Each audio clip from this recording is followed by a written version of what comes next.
اب اللہ کا نام لے کے ہمارے فارمل کوشچنز جو ہے نا وہ شروع کریں. اللہم صلی علی محمد وعلی آل محمد. جزاکم اللہ خیر. عقیدہ امامت کے متعلق ایک کویشچن ہے. جی جی. علی کیا آپ شیعہ کے عقیدہ امامت کو صوفیہ کے عقیدہ کشف و الہام کی طرح گمراہی ہی سے سمجھتے ہیں یا اس کا کوئی ثبوت قرآن سنت میں موجود ہے؟ اس حوالے سے کوئی لیکچر ہو تو پلیز وضاحت کر دیں. یہ مشکل سوال ہے عزیزو. اب آپ کی خدمت میں عرض کریں کہ یہ اسکرپٹڈ سوال ہے. آپ دیکھتے ہیں کہ یہ سب ایک ڈرامے کی طرح ان کو پہلے سے سمجھایا ہوا ہے, ان کو نوٹ دیا ہوا ہے کہ ایسے سوال کرو. تو ایسا سوال نہیں ہے کہ اس شخص سے پوچھا گیا ہے کہ جس کے لیے یہ ذہنی طور پہ آمادہ نہیں ہے. یعنی یہ شخص آمادہ ہے ذہنی طور پر, اور شاید اس نے جو اپنی تیاری کرنی تھی اس نے کر لی, کیا ہوا ہے تبھی اس سے سوال کیا جا رہا ہے. یا وہ شخص چٹھی سے پڑھ رہا ہے, اس کے جواب دینے سے بھی اس کے جواب دینے کا انداز سے بھی پتہ چل رہا ہے کہ یہ بالکل اسکرپٹڈ سوال ہے, پہلے سے طے شدہ مسئلہ ہے کہ اس طرح تم سوال کرو پھر میں جواب دوں گا. ٹھیک ہے نا. اب سنتے ہیں اس کا جواب کہ شیعہ عقیدہ امامت وہ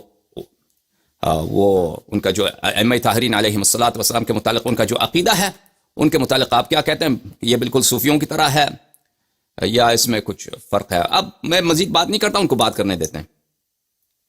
بہرحال میں نے دبے الفاظ میں کہ جس کے اندر ایک فتنہ کھڑا نہ ہو, میرا یوٹیوب پہ ایک کلپ ہے قادیانیوں کو دعوت اصلاح, اس میں نے کچھ ایمبیگوس جملے بولے تھے. ایمبیگوس عام عوام کے لیے, پڑھے لکھے لوگوں کو تو سمجھ آ گئی تھی. اس میں نے یہ جملہ بولا تھا سٹارٹ ہی میں تمہیدن کہ جو کوئی نبی صلی اللہ علیہ وآلہ وسلم کے بعد کسی بھی شخص کے بارے میں یہ عقیدہ رکھے کہ اس کے اوپر اللہ کی وحی نازل ہوتی ہے اور وہ اللہ کی وحی کی تائید کے ساتھ فیصلے کرتا ہے, چاہے وہ اس کو امتی نبی کہتا ہو قادیانیوں کی طرح, چاہے وہ اس کو بزرگوں کا کشف و الہام کہتا ہو, چاہے وہ عقیدہ امامت کو بگاڑ کے اس شکل میں پیش کرے. ایک عقیدہ امامت وہ ہے جو آج کل پریکٹیکلی ایران والوں نے مان لیا ہوا ہے کہ امامت سے مراد پولیٹیکل لیڈر ہے. اس عقیدہ امامت میں تو ہم حضرت ابوبکر, عمر, عثمان و علی سب کو امام وقت مانتے ہیں. جو مسلم شریف میں حدیث ہے جو امام کی بیعت کے بغیر مرا وہ جاہلیت کی موت مرا. کفر کی موت نہیں سر, جاہلیت کی موت, ان نون میں. کفر اسلام کا فیصلہ تو اللہ رسول آخرت قرآن پہ ہونا ہے. تو میں نے اس میں جملہ بولا تھا اگر کوئی اس کی بگڑی ہوئی شکل مانے تو وہ ختم نبوت پہ ڈاکہ ہے. اب جب ہم شیعہ کے ساتھ ڈسکشن کریں گے تو ایسے غالی شیعہ ہیں جو امامت کو ڈیوائن مانتے ہیں نبوت کی طرح, اور وہ یہ پروپیگیٹ کرتے ہیں کہ وہ اللہ کی وحی کی تائید کے ذریعے معاملات کرتے تھے. تو ظاہر ہے اس عقیدے کو تو اسلام میں کوئی پذیرائی حاصل نہیں ہوگی. ایسے لوگوں کو تو پھر غلام احمد قادیانی اور اس کی جو پارٹی ہے اس کے اوپر کسی طریقے سے اعتراض کرنا نہیں چاہیے. اب یہ تو ضروری نہیں ہے کہ آپ وہی کام نبی امتی نبی کا لفظ بولے بغیر کر لیں, جو کہ امتی نبی کا لفظ بول کر وہ کرتے ہیں تو وہ غلط ہیں اور آپ ٹھیک ہو جائیں گے. اسی طریقے سے صوفیاء کے بارے میں بھی آپ کو کئی واقعات ملیں گے کہ وہ بالکل ڈائریکٹ اللہ سے گفتگو کا دعویٰ کر رہے ہوتے ہیں, اور یہ واقعات آپ کو ایون یعنی دیوبند. تو عزیزو یہ شخص اب اس کے بعد وہ شروع ہو جاتا ہے صوفیوں کے متعلق بات کرتا ہے. تو اس کے جو جملے ہیں میں کچھ ملاحظات میں پیش کروں, پھر ہم اصل مطلب کی طرف آتے ہیں کہ دیکھیں کہ اس شخص کو ہم نے کہا تھا کہ اس شخص کو شیعوں کے متعلق بنیادی معلومات حاصل نہیں ہیں. کہتا ہے کہ ایران میں امامت کی یہ تعریف کرتے ہیں کہ امامت سے مراد ہے پولیٹیکل لیڈرشپ. اس طرح تو ابوبکر عمر بھی پولیٹیکل لیڈرشپ ہیں, اور شاید اس کا مقصد یہ ہے کہ ایران میں جو شیعہ حضرات ہیں وہ یہ نہیں مانتے کہ ائمہ طاہرین علیہم الصلوۃ والسلام ان کے علم کے خاص دروازے ہیں جو غیب کے راستے سے, ایک تو رسول اللہ صلی اللہ علیہ وآلہ وسلم سے ان کو ملا ہوا ہے جو ورثے میں ملا ہے, اور ایک اللہ تعالیٰ کی جانب سے ان کے علم میں ہمیشہ اضافہ ہوتا ہے, تنزل الملائکۃ والروح فیہا باذن ربہم من کل امر. تو یہ سمجھتا ہے, کہتا ہے کہ ایران میں یہ امامت کی یہ تفسیر ہے کہ ان کو صرف پولیٹیکل لیڈر مانتے ہیں. تو عزیزو یہ شخص کی جہالت ہے, یہ نہیں جانتا ایران میں ایسا کوئی عقیدہ نہیں ہے. ہاں ایران ایک بڑا ملک ہے, اس میں بہت سارے لوگ رہتے ہیں, بہت سارے ایسے لوگ ہیں جو یونیورسٹی میں پڑھتے ہیں, یونیورسٹی کے پروفیسر ہیں یا ایرانی ہیں, وہ ملک سے باہر رہتے ہیں, ان کے نظریات مختلف ہوتے ہیں. جیسے ہر قوم میں ایسے لوگ ہوتے ہیں کہ ان کے ایسے افراد ہوتے ہیں جن کا نظریہ شاذ ہوتا ہے. لیکن ایران کے علماء میں کوئی ایسا شخص نہیں ہے, اگر ہے تو وہ بہت ہی مردود ہے. یعنی اگر علماء کو پتہ چل جائے کہ کسی عالم کا یہ عقیدہ ہے تو اس کو اپنے درمیان سے طرد کرتے ہیں. اس کی کوئی نہ معاشرے میں اس کی کوئی حیثیت رہتی ہے, نہ علماء کے دائرے میں اس کا کوئی حیثیت رہتا ہے. کوئی ایسا نہیں ہے کہ ائمہ طاہرین علیہ السلام کو صرف کیا مانے، صرف پولیٹیکل لیڈر مانے، ایسا کوئی نہیں ہے. یہ بھی ان کی غلط فہمی ہے یا ان کی نادانی ہے. ایران والے کو ہم جانتے ہیں، ہم نے تو وہ ہمارے ان سے ہمیشہ گفتگو رہتی ہے، ایسی کوئی بات نہیں ہے. پھر یہ کہتا ہے کہ من مات ولیس علیہ بیعہ مات میتۃ جاہلیہ، اس کا مطلب ہے کہ یہ ان نون موت مرتا ہے، یعنی اس کی موت ان نون یعنی غیر معلوم موت مرتا ہے. جاہلیت کا موت کا مقصد یہ نہیں، یہ بھی اس شخص کی جہالت ہے. یہ جہالت ہے کہ وہ جاہلیت کی موت کو اس نے تفسیر کیا ہے کہ وہ بلے ان نون، وہ اس کی موت کا پتہ نہیں کہ کس حالت میں مرا ہے. وہ انشاءاللہ تبارک و تعالی جب حدیث کے متعلق بات کریں گے تو اس کے مزید شاید پہلے بھی ہم اس اردو زبان میں اس حدیث کے متعلق بات کر چکے ہیں اور بتا چکے ہیں جاہلیت کا موت کیا ہے. یہ بھی نہایت ہی گھٹیا قسم کی تفسیر ہے اس حدیث کی کہ جاہلیت کی موت کو کیا تفسیر کریں، جاہلیت کی موت کو تفسیر کریں کہ اس کی موت ان نون حالت میں ہو جاتی ہے. اچھا، پھر اس کا جملہ ہے کہ کچھ غالی شیعہ ہیں کہ امامت کو ڈیوائن مانتے ہیں. اچھا، کچھ غالی شیعہ ہیں جو امامت کو ڈیوائن مانتے ہیں. بھائی اس شخص کو نہیں معلوم، یعنی اس کا مقصد یہ ہے کہ کچھ غالی شیعہ ایسے ہیں کہ امامت کو منصوص من اللہ مانتے ہیں، اور ائمہ طاہرین علیہ السلام کے شان میں یہ عقیدہ رکھتے ہیں کہ ائمہ طاہرین علیہ السلام کی ملائکہ سے ملاقات ہوتی ہے، وہ معصوم ہوتے ہیں، وہ نبی کی طرح صلی اللہ علیہ وسلم ان پہ ایمان لانا اور ایمان رکھنا ضروری ہوتا ہے. تو یہ سمجھتا ہے کہ یہ غلو ہے. اب اس بیوقوف کے متعلق میں کیا کہوں، یہ سب شیعوں کا یہ عقیدہ ہے. شیعہ اثنا عشری جو ہے، سب شیعہ اثنا عشری بلا استثناء ان کا عقیدہ یہی ہے. یہ غلو نہیں ہے کہ ائمہ طاہرین علیہ السلام اللہ کی جانب سے منصوب ہیں، منصوص ہیں، مخصوص بالامامہ ہیں. شروع خلقت سے وہ سب انبیاء علیہ السلام سے افضل ہیں. یہ بالاجماع شیعہ اثنا عشریہ کا عقیدہ ہے. وہ اس میں غلو کی کوئی بات ہی نہیں ہے. غلو یہ نہیں ہے. اور یہ کہ ائمہ طاہرین علیہ السلام کو اللہ نے وہی علم جو رسول پاک صلی اللہ علیہ وآلہ وسلم دیا ہے، وہی عصمت دیا ہے، ائمہ طاہرین علیہ السلام کے پاس ہے. جس طرح نبی کریم صلی اللہ علیہ وآلہ وسلم پہ ایمان لانا ضروری ہے، اور جو شخص نبی کریم صلی اللہ علیہ وآلہ وسلم کا انکار کرے وہ کافر ہوتا ہے، اسی طرح ہر ایک ائمہ طاہرین علیہ السلام کا پہ ایمان لانا واجب و ضروری ہے. جو ان کا انکار کرے وہ در حقیقت کافر ہوتا ہے.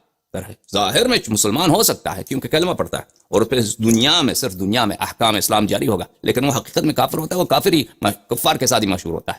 سمجھ میں آ رہی ہے نا بات آپ کو؟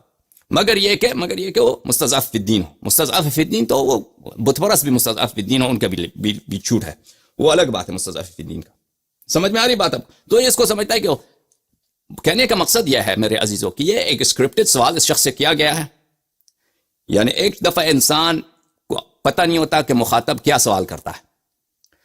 آڈینس سے کوئی سوال اٹھتا ہے، انسان کے ذہن میں جواب نہیں ہوتا تو وہ کچھ غلطی کر جاتا ہے. تو اس میں کچھ گنجائش ہے، اس میں بھی گنجائش نہیں ہے. انسان کو اگر کوئی ایسا سوال آتا ہے جس کا جواب نہیں ہے تو انسان کو اعتراف کرنا چاہیے کہ مجھے نہیں معلوم. ٹھیک ہے نا؟ اگر اچانک ایک ایسا سوال سامنے آ جائے کہ فلان آیت کا تفسیر کیا ہے، فلان فرقے کا عقیدہ کیا ہے، ہمیں نہیں معلوم. بھائی نہیں معلوم، یہ اس میں کوئی عیب نہیں ہے، بجائے ایک انسان جھوٹ بولے. لیکن یہ تو اس طرح کا پوزیشن نہیں ہے اس کا نا، اس کا تو اسکرپٹڈ سوال ہے، پہلے سے طے شدہ سوال ہے. طے شدہ سوال کے باوجود یہ تشیع کے متعلق ابتدائی معلومات الف بے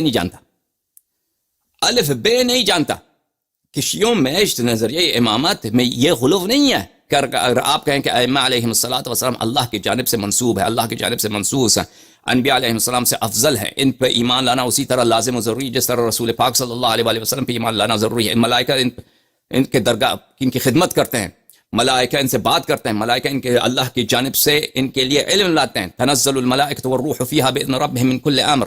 یہ ہر سال جو ملائکہ نازل ہوتے ہیں ائمہ طاہرین علیہ السلام پہ لیلۃ القدر میں، اس سال کے جتنے من کل امر، اس سال میں جتنے مقدرات ہیں اس کا علم لے کے آتے ہیں ائمہ طاہرین علیہ السلام. یہ تو ابتدائی، یہ کوئی اس میں کوئی کون کہتا ہے کہ غلو ہے مذہب شیعہ میں؟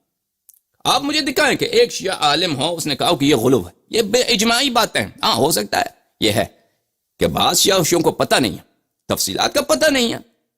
ہو سکتا ہے کوئی ایسا طالب علم ہو شیعوں کا، اب مجھے نہیں لگتا کہ کوئی ایسا طالب علم بھی ہوگا، کوئی مولوی ہوگا کہ ان باتوں کا اس کا پتہ نہیں ہوگا. شیعہ مولوی کو ہو سکتا ہے کوئی جاہل ہو مولوی ایسا، اس کو پتہ نہیں ہو تو وہ کہہ دے، یا وہ تقیہ میں کہہ دے کہ ہمارا عقیدہ نہیں. لیکن یہ غلو نہیں ہے. غلو یہ ہے کہ آپ ائمہ طاہرین علیہ السلام کو اللہ مانے، نستجیر بولو خالق مانے ان کو، یہ غلو ہے. یا ائمہ طاہرین علیہ السلام کو انہوں نے کہا کہ ہم خالق نہیں ہیں، ہم رازق نہیں ہیں، خالقیت اور رازقیت ان کو سونپتے ہیں. جی ہاں یہ غلو ہے. باقی یہ غلو نہیں ہے. ان کو الہی صفات ہیں، وہ یہ صفات اللہ کے لیے مخصوص ہیں، عقلی طور پر یا نقلی طور پر وہ اللہ ان سے منسوب کرتے ہیں، یہ غلو ہے. یہ غلو نہیں ہے کہ وہ منسوب من اللہ ہیں.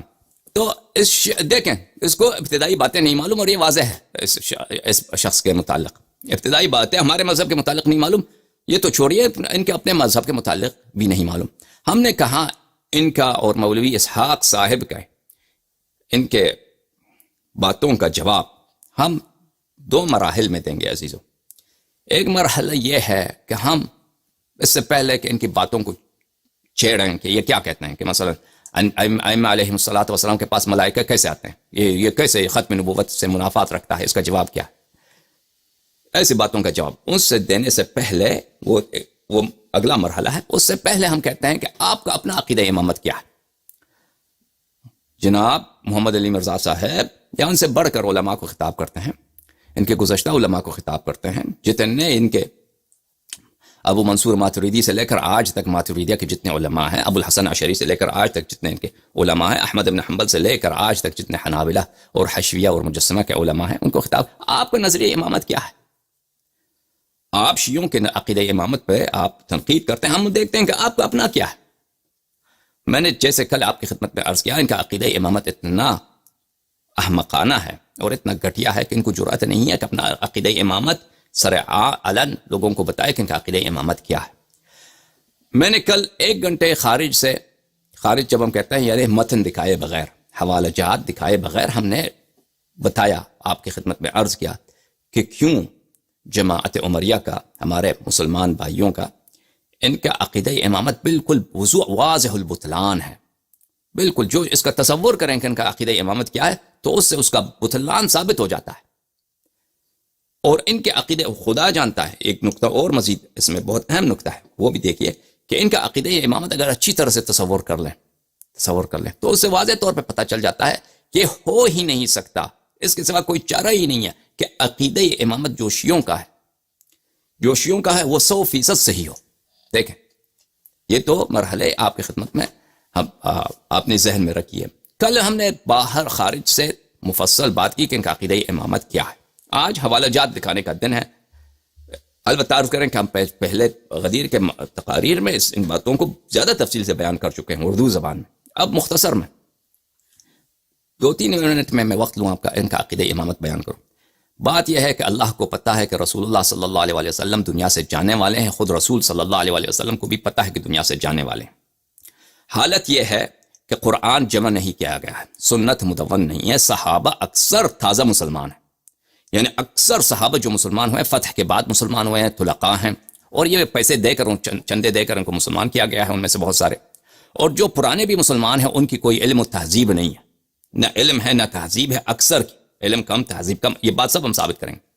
اور یہ بھی ہے کہ صحابہ اس طرح نہیں ہے کہ یہ سب مخلص مسلمان ہیں کہ رسول پاک صلی اللہ علیہ وسلم کے ہر فرمان پہ یہ جان قربان کرنے والے ہیں. اس کے بالکل برعکس، جس طرح رسول پاک صلی اللہ علیہ وسلم نے فرمایا کہ تم حضرت موسیٰ علیہ السلام کے قوم کے چال پہ چلو گے، جس طرح اصحاب موسیٰ علیہ السلام نے حضرت موسیٰ علیہ السلام کو اذیت کی، اسی طرح رسول پاک صلی اللہ علیہ وسلم کے اکثر صحابہ نہایت موذی، نہایت غیر فرمان بردار، اور نہایت ہی رسول پاک صلی اللہ علیہ وسلم کے شان میں کوتاہی اور تقصیر کرنے والے لوگ تھے. سمجھ میں آ رہی؟ حالات یہ ہیں اس زمانے کے حالات کو اب میں حوالے دکھاؤں گا. نبی میں مختصر بتا رہا ہوں کہ ادعا کیا ہے. نبی صلی اللہ علیہ وسلم کو پتا ہے کہ میں مرنے والا ہوں، اور یہ بھی پتا ہے کہ میرے پاس کوئی نبی نہیں آئے گا، اور یہ بھی پتا ہے کہ وہاں قرآن جمع نہیں ہے، سنت بھی کسی کتاب کی شکل میں مدون نہیں ہے.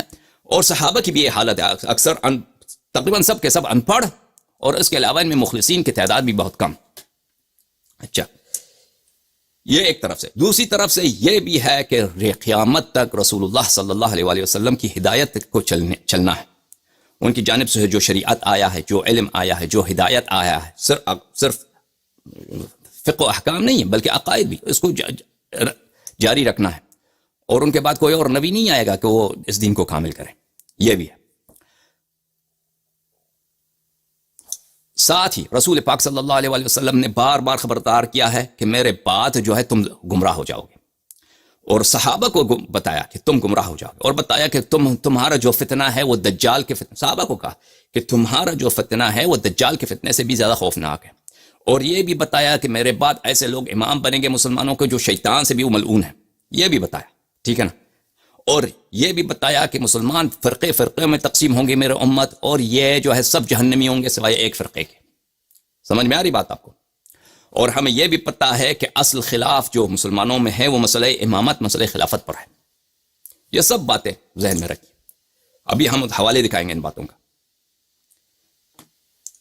لیکن ان سب کے باوجود رسول پاک صلی اللہ علیہ وآلہ وسلم کو پتہ ہے کہ میں دنیا سے جانے والا ہوں۔ اچھا، وہ دنیا سے گئے اور کچھ بولا ہی نہیں کہ ان کے پاس جو مسئلہ امامت سب سے خطیر ہے اور سب اختلافات اسی کی وجہ سے ہیں، سب ضلالتیں اسی پہ اختلاف کی وجہ سے ہیں، تو اس پہ کچھ بولے ہی نہیں۔ نہ یہ بولا کہ میں کسی کو تعین کرتا ہوں، نہ یہ بولا کہ تم کسی کی تعین کرو، ہاں کچھ بھی نہیں بولا۔ ادعا کیا بس کہ دین کامل ہے۔ اللہ نے بھی اپنے رسول صلی اللہ علیہ وسلم کو دنیا سے اٹھایا ان کو، اور لیکن یہ توضیح نہیں دی کہ ان کے بعد مسلمان کیا چارہ کریں گے امامت و خلافت کا، ٹھیک ہے نا۔ نہ کوئی قرآن میں کوئی آیت، نہ کوئی رسول صلی اللہ علیہ وسلم کا کوئی خطبہ، کچھ بھی نہیں، ٹھیک ہے نا، ٹھیک ہے نا۔ تو اگر دین کامل ہے میرے عزیزو، تو اس مسئلے میں کیسے ہو سکتا ہے کہ ہدایت نہ ہو؟ جو اللہ جو مہربان ہے، اس کے نبی کے بعد صلی اللہ علیہ وسلم کے بعد کوئی دوسرا نبی نہیں بھیجنا اس نے، قرآن کے بعد دوسرا اس نے کتاب نہیں بھیجنا، اور مسلمانوں کے لیے بھی حجت بھی تمام کرنا ہے نا، حجت بھی تمام کا اللہ کی جانب سے ہدایت ہے۔ تو یہ کیسے ہو سکتا ہے کہ اس مسئلے کو ایسا ادھورا چھوڑ دیا ہو؟ اچھا، پھر ان کا مسئلہ امامت کیا ہے؟ مسئلہ امام کیسے بنتا ہے؟ یہ کہتے ہیں کہ امام تین طریقوں سے بنتا ہے۔ ایک تو اختیار سے بنتا ہے، یعنی لوگ اختیار کریں گے، اہل حل و عقد اختیار کریں گے، کسی کو امام بنائیں گے، ان سے پوچھتے ہیں اس کی دلیل لے کے آؤ۔ اگر یہ واقعاً کوئی شرعی طریقہ کار ہے کہ تم کہتے ہو کہ نبی صلی اللہ علیہ وآلہ وسلم کسی کو امام بننا ہے، تو اس کا طریقہ کیا ہے کہ امت کے اہل حل و عقد اختیار کریں گے، تو کوئی آیت دکھاؤ، کوئی حدیث دکھاؤ کہ رسول پاک صلی اللہ علیہ وآلہ وسلم نے فرمایا ہو۔ کچھ بھی نہیں ہے ان کے پاس، کوئی یہ سب بناؤ، یعنی من گھڑت باتیں اپنے جیب سے بناؤ، دین میں داخل کرتے جاؤ، دین میں داخل کرتے جاؤ۔ آپ اب شاید ہو سکتا ہے ان میں سے کوئی کہے کہ یہ اجتہاد ہے، اب اجتہاد کے جواب دیں۔ کوئی نہ آیت قرآن نہ کوئی حدیث ہے۔ دوسرا طریقہ کار یہ ہے کہ پچھلے والا خلیفہ دوسرے والے خلیفے کو، اگلے والے خلیفے کو تعین کرے گا، وصایت کرے گا، وصیت کے ذریعے اس کو اپنا خلیفہ بنائے گا۔ اچھا، تم تو کہتے ہو کہ نبی کریم صلی اللہ علیہ وآلہ وسلم نے کسی کو تعین نہیں کیا، امت پہ چھوڑ دیا، تو اس کی کیا پچھلے والا خلیفہ اگلے والے خلیفے کو تعین کرے؟ اس کی کوئی حدیث دکھاؤ، اس کی کوئی آیت دکھاؤ۔ نہ حدیث نہ آیت، کچھ بھی نہیں۔ تیسرا طریقہ کار امامت کا یہ ہے ان کے نزدیک کہ جو بھی شخص تلوار کے زور سے مسلمانوں پہ حاوی ہو جائے تو وہ واقعاً خلیفہ بن جاتا ہے، اس کا شرعاً اطاعت کرنا واجب ہے، اس کے خلاف خروج کرنا جائز نہیں ہے، حرام ہے، حرام ہے۔ اور ان کے نزدیک یہ بھی عقیدہ ہے کہ خلیفہ جتنا فاسق ہو، جتنا فاجر ہو، شارب خمر بھی ہو تو اس کا اطاعت کرنا واجب ہے اس وقت تک کہ وہ گناہوں کی طرف دعوت نہ لے۔ تو لازمی بات ہے، خلیفہ جو شخص سیاست کر کے خلافت میں آ جاتا ہے تو عمدن کسی کو، علناً کسی کو شراب کے، مسلمانوں کو شراب پینے کی دعوت نہیں دیتا، اس کو ضرورت ہی نہیں، پاگل تو نہیں ہو، اس نے اپنی حکومت بچانا ہے۔ لیکن شریعت میں اس میں وہ اپنے کام چلانے کے لیے، وہ ایک خلیفہ اگر ظلم کرنا چاہتا ہے تو اس کے پاس بہت سارے طریقے ہیں اس طرح کے، اور پوری تاریخ میں ہوتا رہا ہے۔ تو یہ تین طریقہ کار ہیں میرے عزیزوں ان کے پاس۔ اب اجتہاد کا جو بات ہے نا، اجتہاد کا بات، اب انشاءاللہ تبارک و تعالی ان کی اجتہاد پہ بات کریں گے۔ ہم ان سے دلیل مانگتے ہیں کہ اگر تم واقعاً یہ کہتے ہو کہ رسول پاک صلی اللہ علیہ وآلہ وسلم نے بہت سارے احکام بیان نہیں کیے، وہ امت کے علماء کے اجتہاد پہ چھوڑ دیا ہے، ٹھیک ہے نا، اگر یہ بات کہتے ہو، دین میں جھوٹ بولنا، دیکھیں دین میں جھوٹ بولنا یہ تو کفر ہے، انسان جہنمی بن جاتا ہے۔ اگر واقعاً یہ کہتے ہو کہ بہت سارے احکام رسول اللہ صلی اللہ علیہ وآلہ وسلم نے تبیین نہیں کیے، بیان نہیں کیے ہیں، انہوں نے امت کے علماء کے اجتہاد پہ چھوڑ دیا ہے، ہم کو یہ حکم ہے کہ ہم امت کے علماء سے وہ اجتہاد کرتے جائیں اور ہمیں بتائے جائیں کہ وہ حکم کیا ہے، تو ہم ان سے دلیل مانگتے ہیں اس بات پہ۔ دلیل ہے نا، انسان ایک بات کو، اتنی بڑی بات کو کہ رسول پاک صلی اللہ علیہ وآلہ وسلم کے بعد امامت کا مسئلہ کیا ہے، یا دوسرے جتنے احکام ہیں، ان کو اجتہاد پہ چھوڑا، اس کی دلیل لے کے آؤ، کم از کم ایک حدیث تو ہونی چاہیے تو آپ کے پاس. وہ معاذ ابن جبل کی کہ میں یمن جاؤں گا تو ان سے معاذ ابن جبل سے کہا کہ تم کیا کرو گے؟ اس نے کہا کہ میں اگر کوئی واقعہ آیا تو میں کتاب میں دیکھوں گا، پھر سنت میں دیکھوں گا، اس میں بھی نہ ملا تو میں اپنا اجتہاد. وہ حدیث ان کے نزدیک ضعیف ہے، وہ حجت ہی نہیں ہے. ان کے اپنے کتابوں میں صرف ایک ہی حدیث ہے، وہ معاذ ابن جبل والی حدیث، وہ بھی ضعیف ہے. اچھا، اجتہاد پر ہم آگے جا کر بات کریں گے تفصیل کے ساتھ، کیونکہ یہ کہتے ہیں کہ ہمیں امام کی ضرورت نہیں ہے. محمد علی مرزا صاحب بولتے ہیں، مولوی اسحاق مدنی صاحب بولتے ہیں امام کی کیا ضرورت ہے، ہم اجتہاد کرتے ہیں، اجتہاد کے ذریعے مسائل بیان کرتے ہیں، امام سے ائمہ طاہرین علیہ السلام سے پوچھنے کی ضرورت کیا ہے. تو ہم اجتہاد کے متعلق آگے جا کر انشاءاللہ تبارک و تعالی تفصیل سے بات کریں گے کہ ان کے اجتہاد جو ہے وہ ایک بہت بڑی بدعت ہے. ان کا اپنا اعتراف ہے کہ اجتہاد جو ہے یہ دین میں، ان کے بڑے علماء نے خلاصہ اجتہاد کی تفصیل آئے گا انشاءاللہ تبارک و تعالی. ابھی تک جتنے ہم نے ادعا کیے ہیں اس کا ہم دوسری زبانوں میں، اردو زبان میں شاید غدیر کے مسئلے پر اس کو تفصیل سے بیان کر چکے ہیں، نظریہ امامت فرقہ عمریہ کا. ابھی جو ہے اختصار کے ساتھ ان باتوں کے حوالے آپ کی خدمت میں پیش کرتے ہیں. پہلی بات تو یہ ہے کہ عدم النص، امامت پہ کوئی نص نہیں ہے. دیکھیں عزیزو، یہ کتاب ہے سقیم مسلم، چھاپے المطبعۃ الازہریہ بالازہار بشرح النووی، یحییٰ بن شرف النووی کی شرح کے ساتھ، یہ جزء ہے ثانی اشار. اچھا، یہاں پہ کتاب الاستخلاف و ترک الاستخلاف، فإن استخلف فقد استخلف من هو خير مني يعني أبا بكر وإن أترككم فقد ترككم من هو خير مني رسول اللہ صلی اللہ علیہ وسلم. عمر کے مرنے کے وقت کی اس کی بات ہے، اس کا بیٹا اس سے بات کر رہا ہے، کہتا ہے کہ اگر میں مر جاؤں، اگر میں کسی کو خلیفہ بناؤں تو ابو بکر نے مجھے خلیفہ بنایا تھا، اگر میں کسی کو وصی نہ بناؤں تو رسول پاک صلی اللہ علیہ وسلم نے کسی کو وصی نہیں بنایا تھا. وفي هذا الحديث دلیل على ان النبی صلی اللہ علیہ وسلم لم ينص على خلیفۃ. نووی صاحب فرماتے ہیں، کہتے ہیں کہ اس حدیث میں یہ دلیل ہے کہ رسول پاک صلی اللہ علیہ وسلم نے کسی کو اپنی جانشین نہیں بنایا تھا، کیونکہ عمر نے بولا ہے. اچھا، وهو اجماع اہل السنت وغیرہم، یہ اشاعرہ کا، ماتریدیہ کا اور ان کے غیر علاوہ جو حشویہ ہیں، حنابلہ کے پیروکار ہیں، کیونکہ حنابلہ کو اہل سنت نہیں مانتے، جو حشویہ ہیں ان کو اہل سنت نہیں مانتے. کہتے ہیں اہل سنت اور غیر اہل سنت جو دوسرے فرقے ہیں، مثلا خوارج ہیں، استوائی شیعہ ہوں گے، اس مسئلے پہ سب کا کیا ہے؟ اجماع ہے. مسئلہ اجماعی ہوا نا کہ رسول پاک صلی اللہ علیہ وسلم سے کوئی نص نہیں ہے. اب تو رسول پاک صلی اللہ علیہ وسلم دنیا سے گئے، کسی کو انہوں نے اپنا جانشین معین نہیں کیا. اب کیا طریقہ کار بتایا؟ کیا یہ کہیں بتایا رسول پاک صلی اللہ علیہ وسلم نے کہ جو تلوار کے ذریعے آپ پہ حاوی ہو جائے، آپ پہ مسلط ہو جائے تو وہ واقعاً شرعی خلیفۃ اللہ ہے، تو واقعاً خلیفۃ الرسول ہے، اس کی اطاعت کرنا واجب ہے. کہاں بولا ہے انہوں نے؟ کہاں بولا ہے انہوں نے رسول پاک صلی اللہ علیہ وسلم نے کہ یہ بھی خلیفہ بننے کا ایک طریقہ کار ہے، یا یہ کہ کوئی دوسرا خلیفہ اپنے جانشین کو تعین کر سکتا ہے؟ دلیل لے کے آؤ. یا یہ کہ میں اس بات کو امت کے اختیار پہ چھوڑتا ہوں؟ کوئی بھی دلیل نہیں ہے. اچھا، دوسرا بات یہ ہے کہ جو حالات ہیں رسول پاک صلی اللہ علیہ وسلم کے وفات کے وقت، رسول پاک صلی اللہ علیہ وسلم نے کب حجۃ الوداع میں انہوں نے فرمایا انی تارک فیکم من اخذتم به لن تضلوا بعدی ابدا کتاب اللہ وعفت اہل بیت، میں تمہارے درمیان دو ثقلین چھوڑ کے جا رہا ہوں، اگر ان کی اتباع کرو تو کبھی گمراہ نہ ہو جاؤ، ایک کتاب اللہ اور ایک میری اہل بیت علیہم السلام. اچھا، کتاب اللہ کی کیا حالت تھی؟ رسول پاک صلی اللہ علیہ وسلم دنیا سے جا رہے ہیں، کتاب اللہ کیا آج جس طرح ہمارے زمانے میں ہر گھر میں کئی قرآن کی کہ مصاحف موجود ہیں، ہر گھر میں، وہ فون پہ بھی ہیں، آپ کے ویب سائٹس ہیں، ہر جگہ قرآن. کفار کے پاس لائبریریوں میں جاتے ہیں، قرآن کے کئی نسخے ہوتے ہیں. تو کیا وہی حالت تھی رسول پاک سے؟ نہیں، اس طرح نہیں تھی. دیکھیں حدیث ثقلین کو جس ماحول میں رسول پاک صلی اللہ علیہ وسلم نے بیان کیا ہے کہ میں تمہارے درمیان دو چیز چھوڑ کے جا رہا ہوں، میرا قرآن اور میرا اہل بیت، ان کی اتباع کرو گے تو کبھی گمراہ نہیں ہو جاؤ گے. یہ حدیث متواتر صحیح ہے. تو عزیزو، قرآن تو اس وقت متفرق تھا، تو کیسے کہہ سکتے ہیں کہ رسول میں تمہارے درمیان چھوڑ کے جا رہا ہوں؟ اس کی تصحیح کیا ہے؟ وجہ کیا ہے؟ حکمت کیا ہے؟ یا رسول اللہ، اگر قرآن مجموع ہے، ہر ایک کے پاس گھر میں موجود ہے، تو پھر تو آپ کہہ سکتے ہیں ہم قرآن پڑھ کے اس کو عمل کریں. قرآن تو کسی کے پاس ہے ہی نہیں اس زمانے میں. ہاں اس زمانے میں قرآن تو کسی کے پاس تھی ہی نہیں. حقیقت یہ ہے کہ اس زمانے میں قرآن صرف اور صرف امیر المؤمنین علیہ السلام کے پاس تھی, اور امیر المؤمنین علیہ السلام کو رسول پاک صلی اللہ علیہ وسلم نے حکم دیا تھا کہ میرے مرنے کے بعد تم قرآن کو جمع کرو اور ان پہ عرضہ کرو.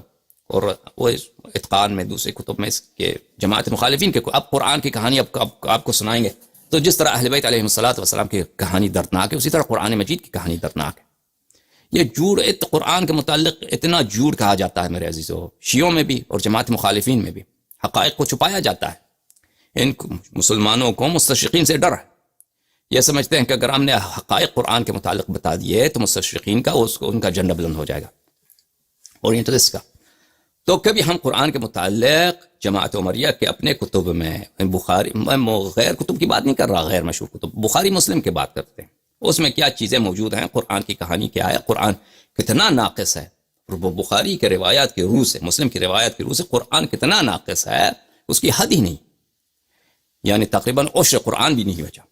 اگر بخاری کی روایت کو دیکھیے, میں دلیل کے ساتھ آپ کے سامنے پیش کروں گا کہ عشر قرآن بھی ثابت نہیں ہے. سمجھ میں آ رہی بات آپ کو؟ یہ شیعوں پہ کیا لگاتے ہیں, تہمت لگاتے ہیں کہ شیخ قائل بالتحریف ہے, قائل بالنقصان ہے قرآن میں. اور ابھی یہ ابحاث کسی نے آپ کے سامنے شاید نہیں کھولی ہیں, میں نے عربی زبان میں کھولی تھی کئی سال پہلے.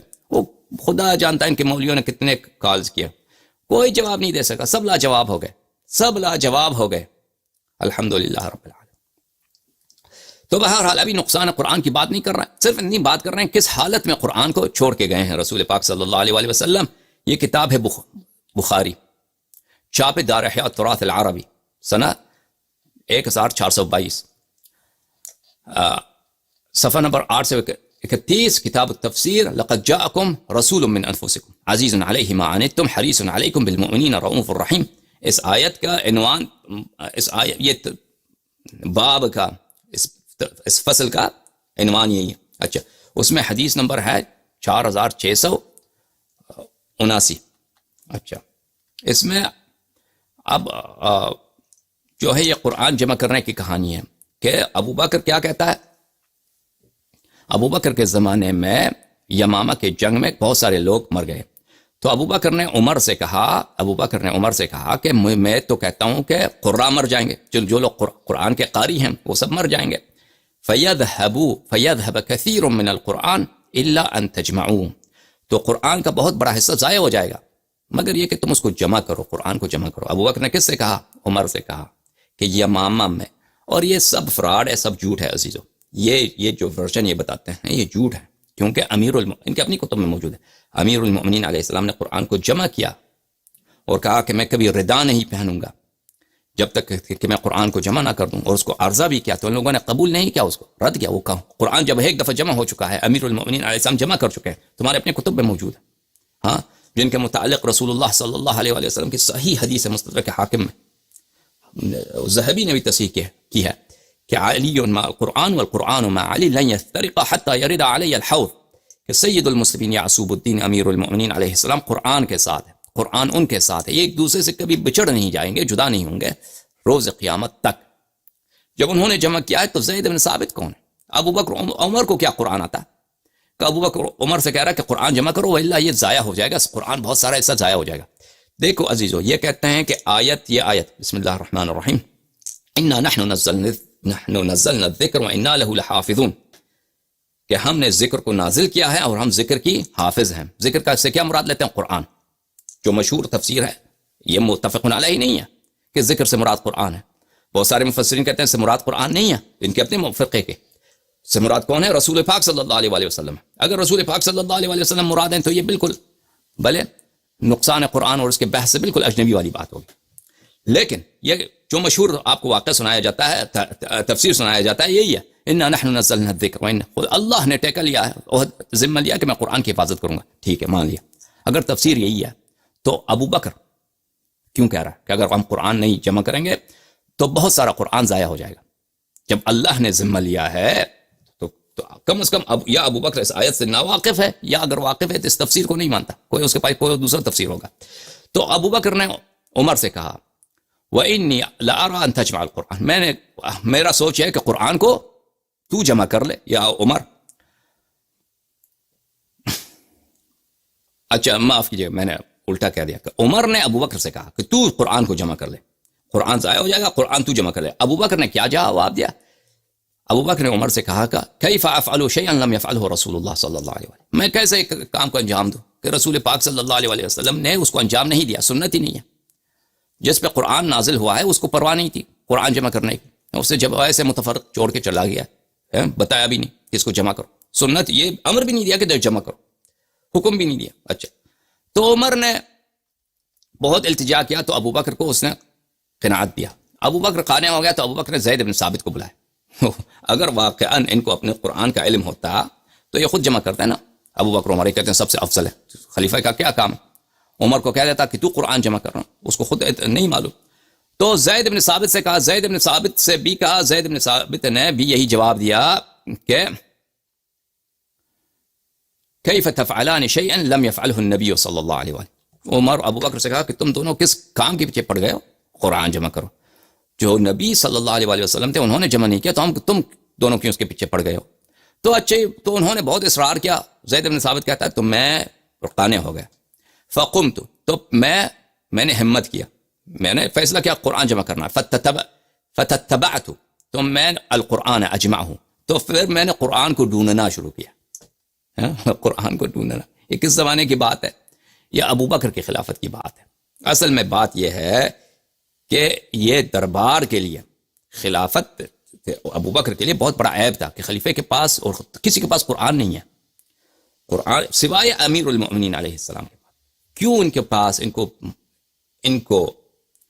ان کو فکر ہوئی کہ ہمارے پاس قرآن ہونی چاہیے؟ حقیقت یہ ہے میرے عزیزو، حقیقت یہ نہیں ہے کہ ان کو ڈر تھا کہ قرآن ضائع ہو جائے گا، ان کو پرواہ بھی نہیں تھا قرآن ضائع ہو جائے گا.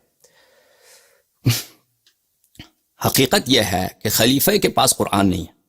اگر خلیفہ کے پاس قرآن ہوتا، ابو بکر کے پاس، عمر کے پاس، تو وہ کیوں وہ التجا کرتا زید بن ثابت سے کہ تو جمع کر؟ اور زید بن ثابت کو ڈھونڈنا پڑتا ہے، ادھر پتھر سے نکالو، ادھر پتے سے نکالو، کپڑوں سے نکالو قرآن کے آیات کو مختلف. حقیقت یہ ہے کہ وہ معاشرہ جو تھا وہ اسلامی معاشرہ تھا. ان کے فتوحات بھی جو ہو رہی تھی مختلف ملکوں میں، یہ اسلام کے نام پہ ہو رہا تھا. اگر دربار کے پاس، حکومت کے پاس کوئی نسخہ ہی نہیں ہے قرآن کا تو یہ تو بڑا عیب تھا نا. قرآن کس کے پاس ہے؟ سید المسلمین علیہ السلام کے پاس ہے. ان کے پاس تو جانا نہیں انہوں نے، ان سے مراجعہ تو کرنا نہیں ہے. تو یہ اصل میں اہل بیت طاہرین علیہم السلام کے مقابلے میں ان سے رقابت کی ایک بات ہے کہ قرآن کو جمع کرو. وإلا اگر قرآن جمع کرنا تھا تو قرآن تو جمع ہو چکا ہے. امیر المؤمنین علیہ السلام نے فوراً بعد وفات الرسول صلی اللہ علیہ وسلم انہوں نے قرآن جمع کیا. اچھا میں تو قرآن کی کہانی میں تفصیل سے پڑھ گیا، صرف بات مقصود اتنا ہے، قرآن رسول پاک صلی اللہ علیہ وسلم دنیا سے گئے، قرآن متفرق تھا، جمع نہیں ہوا تھا. صرف اتنی بات یاد رکھو، یہ اہم ہے. ہمارے موجودہ بحث کی مقصد کے لیے اتنا کافی ہے. اچھا کہانی قرآن کی اور ہے. تو میں نے قرآن کو جمع کیا من الرقاع والاکتاف والعصب وصدور الرجال. کچھ آیتیں کاغذ کے پرچوں پہ لکھی تھیں، کچھ آیتیں کہاں پہ لکھی ہیں؟ ہڈیوں پہ لکھی ہیں. اور کچھ آیتیں کہاں پہ لکھی ہیں؟ پتوں پہ، درخت کے پتوں پہ لکھی. تو میں جمع لفظ دیکھیں، فتتبعت القرآن اجمعہ، تو میں نے شروع کیا ڈھونڈنا. تتبع کہتے ہیں ڈھونڈنے کو، جستجو کرنا کہ قرآن کہاں ہے، قرآن کہاں ہے. تو کہیں آیت ملتا ہے پتھر پہ لکھا ہے، کہیں قرآن ملتا ہے کہ وہ ہڈی پہ لکھا ہے، کہیں قرآن ملتا ہے کیا تو یہ قرآن کو اس طرح چھوڑ کے گئے نبی صلی اللہ علیہ وسلم. دیکھیے تو، اور حکم بھی نہیں دیا کہ اس کو جمع کرو، اور خلیفہ بھی معین نہیں کیا. یعنی یہ اسلام کے جو خستہ حالت ہے وفات نبی صلی اللہ علیہ وسلم کے وقت، وہ مشہور کر دیا کہ پیغمبر صلی اللہ علیہ وسلم نے اسٹیٹ بنایا، مدینہ اسٹیٹ بنایا. کوئی اسٹیٹ کچھ بھی نہیں تھا. میرے عزیزوں، مسلمانوں کی حالت بہت خستہ تھی اس زمانے میں. وصدور الرجال، اور بعض آیتیں ایسی تھی کہ کسی کے پاس ہی نہیں ہے، وہ صرف بعض لوگوں کو زبانی یاد ہے. تو میں نے جمع کرنا شروع کیا. حتی وجدت من سورة التوبہ آیتین مع خزیمہ الانصاری لم اجدهما مع احد غیرہ. صرف اس طرح ہوا کہ دو آیتیں جو تھے صرف خزیمہ کے پاس تھا، اس کو زبانی یاد ہے، کسی اور کو یاد ہی نہیں ہے. اور وہ آیت یہی ہے، لقد جاءکم رسول من انفسکم عزیز علیہ ما عنتم حریص علیکم. تو اس طرح اس واقعے کو بخاری نے اپنی کتاب میں کئی جگہ لکھا ہے. مقصود یہ ہے میرے عزیزو، رسول پاک صلی اللہ علیہ وسلم کے وقت، وفات کے وقت انہوں نے حکم دیا ہے کہ میں دو چیزیں تمہارے درمیان چھوڑ کے جا رہا ہوں، ایک قرآن اور ایک میرا اہل بیت. قرآن تو جمع ہی نہیں ہے، اس کا وجہ کیا ہے میرے عزیزوں؟ در اصل دونوں حکم ایک ہیں، قرآن کی اتباع کرو، اہل بیت علیہ السلام کی اتباع کرو، کیونکہ قرآن صرف اہل بیت علیہ السلام کے پاس تھے اس وقت، رسول صلی اللہ علیہ وسلم کے وفات کے وقت اور حجۃ الوداع کے وقت، اور اسی وقت امیر المومنین علیہ السلام کا ہاتھ بھی اٹھایا تھا، اسی حدیث ہے ثقلین کے وقت، من کنت مولا فہذا علی علیہ السلام مولا۔ تو در حقیقت جو قرآن کا اتباع کا حکم بھی رسول پاک صلی اللہ علیہ وسلم نے دیا تھا مسلمانوں کو، کیونکہ قرآن کسی کے پاس تھی ہی نہیں، وہ بھی در حقیقت اہل بیت اور امیر المومنین علیہ السلام کے اتباع کا حکم تھا۔ سمجھ میں آ رہی بات آپ کو؟ یہ قرآن کی حالت۔ اب بات رہا کہ سنت کی، حدیث کی، کیا حدیث اب رسول پاک صلی اللہ علیہ وسلم کے بعد کوئی آئے گا، کوئی نبی تو نہیں آئے گا نا، تو ہم نے تمام احکام دین کن سے لینا ہے؟ انہی رسول پاک صلی اللہ علیہ وسلم سے لینا۔ تو وہ دنیا سے جا رہے ہیں، ان کے بعد کوئی نبی نہیں آنے والا۔ معاشرہ کیا ہے؟ معاشرہ بالکل ان پڑھ ہے، 99% لوگوں کو لکھنا پڑھنا نہیں آتا۔ اب اللہ کو تو پتا ہے کہ یہ دین چلے گا قیامت تک، ادعا تو یہی ہم مسلمانوں کا ہے کہ یہ دین، یہ پکا نبی ہے، یہ سچے نبی ہیں، ان کے بعد کوئی نبی نہیں آنے والا، اس دین کو قیامت تک چلنا ہے۔ اچھا، تو یہ سب اتنا علم پیغمبر صلی اللہ علیہ وسلم کو دیا ہے کہ ان کو پتا ہے اخبار ما سبق، اخبار ما یاتی، قیامت تک کیا ہونے والا ہے سب معلوم ہے، اخلاق کیا ایسا ہونا چاہیے، حسن معاشرت کیسا ہونا چاہیے، بچوں کے ساتھ برتاؤ کیسے ہونا چاہیے، کون سے کپڑے پہننا بہتر ہیں، صحت کے لیے کون سی چیزیں مضر ہیں، سب چیزیں رسول پاک صلی اللہ علیہ وسلم کو پتا۔ اور اس کے بعد اسٹیٹ کے کیا احکام ہیں، حکومت چلانے کے کیا احکام ہیں، لشکر کشی کے کیا احکام ہیں، صلح کرنے کے کیا احکام، یہ سب اللہ کی جانب سے حبیب صلی اللہ علیہ وسلم کے پاس یہ علم ہے کہ ہم نے کیا کرنا ہے، اس کو بتایا۔ دین کامل ہے نا یا دین ناقص ہے؟ اگر دین کامل ہے، الیوم اکملت لکم دینکم، تو یہ احکام ہونے چاہیے، وإلا اگر حکم ہی نہیں ہے تو یہ تو ناقص ہے نا۔ اچھا، تو یہ سب سنت میں، قرآن تو متفرق، قرآن کی تو ہم نے بات کر دی۔ اچھا، کبھی یہ سنت میں موجود ہے؟ یہ چیزیں سنت میں کیا کام موجود ہے؟ رسول پاک صلی اللہ علیہ وسلم کے وفات کے وقت کوئی نہ کتابت ہے سنت کی، ہاں کچھ نوشتہ جات ہیں بعض صحابہ کے تھے، وہ ہم تک نہیں پہنچی ہیں، اور وہ نوشتہ جات جو تھی مثلا کسی کے پاس 5-10 صفحے ہوں گے، 20 صفحے ہوں گے، وہ اس طرح نہیں کہ پورا سنت مدون ہے، وہ کسی کو کوئی لفظ پسند آیا اس نے لکھا، اور وہ کیا تھا ان صفحات میں ہمیں نہیں معلوم، کیونکہ وہ بچی نہیں ہے، سمجھ میں؟ وہ کچھ بعض صحابہ، سنت کی کوئی تدوین نہیں ہوئی۔ اچھا، رسول پاک صلی اللہ علیہ وسلم کے پاس کیا طریقہ کار ہے؟ قرآن تو ادھورا چھوڑ دیا، ویسے ہی متفرق چھوڑ کے چلے گئے، حکم بھی نہیں دیا تو جمع کرو، کسی کو سونپا بھی نہیں۔ اچھا، امیر المومنین علیہ السلام کو سونپا ہے، بالکل ہمارے نزدیک مخالفین تو نہیں کہتے کہ ان کو حکم دیا تھا کہ امیر المومنین علیہ السلام قرآن کو جمع کرے، وہ تو یہ روایت نہیں کرتے، کہتے ہیں وہ اپنے سے انہوں نے جمع کیا تھا۔ اچھا، سنت کا کیا حالت ہے؟ احادیث کا، ان کے جو کلمات ہیں وہ یہ سب کیا وہ مدون، محرر، مکتوب اس زمانے میں نہیں؟ کیا رسول پاک صلی اللہ علیہ وسلم نے حکم دیا کہ یہ لکھو؟